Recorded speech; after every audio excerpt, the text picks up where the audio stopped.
SV6 news కు స్వాగతం. ముందుగా హెడ్లైన్స్. గడిచిన టీఆర్ఎస్ పార్టీ ప్రభుత్వం ఎన్నో సంక్షేమ పథకాలు చేపట్టి లబ్ధిదారులకు అందజేయడంతో ఓటర్లు ప్రజలు టీఆర్ఎస్ పార్టీ పట్ల విశ్వాసాన్ని చూపుతున్నారని, దీంతో జరగబోయే ఉప ఎన్నికల్లో తమ పార్టీ అభ్యర్థి నివేదిత ఎంతో మెజారిటీతో గెలుపొందుతారని మాజీ బోర్డు సభ్యులు శ్యామ్ కుమార్ భాగ్యశ్రీలు అన్నారు.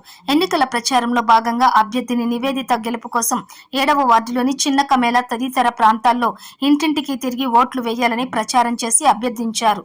ఈ సందర్భంగా వారు మాట్లాడుతూ ఇంటింటికి వెళుతున్న సందర్భంలో ప్రజల నుంచి, ఓటర్ల నుంచి ఎంతో స్పందన లభిస్తుందని, టీఆర్ఎస్ ప్రభుత్వం ఎన్నో సంక్షేమ పథకాలు తమకు అందించిందని, తప్పకుండా ఓటు వేస్తామని ఓటర్లు హామీ ఇస్తున్నారని, దీంతో మాకు నివేదిత ఎమ్మెల్యేగా అత్యధిక మెజారిటీతో గెలుపొందుతుందని ఆశాభావాన్ని వారు వ్యక్తం చేశారు.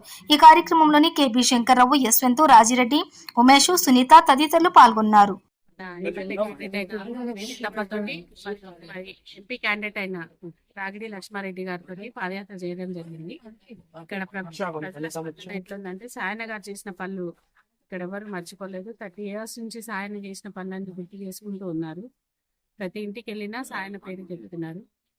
ఇంకోటి తెలంగాణ ప్రభుత్వం చేసిన పథకాలకు కూడా ప్రజలందరూ పాజిటివ్ గా రెస్పాన్స్ ఇస్తున్నారు. కళ్యాణలక్ష్మి కానీ, డబుల్ బెడ్రూమ్ కానీ, ఇక్కడ మన గంగా బస్తీలో దగ్గర 20 డబుల్ బెడ్రూమ్ల దాకా సాయన గారు ఇప్పించారు సాయన పీరియడ్ లో. అలా అందరూ ప్రతి ఒక్కరు పింఛన్లు తీసుకుంటున్నాము, డబుల్ బెడ్రూమ్ వచ్చింది, కళ్యాణలక్ష్మి తీసుకున్నాము, తెలంగాణ ప్రభుత్వానికి ఓటేస్తామని స్పందిస్తున్నాం. నమస్కారం.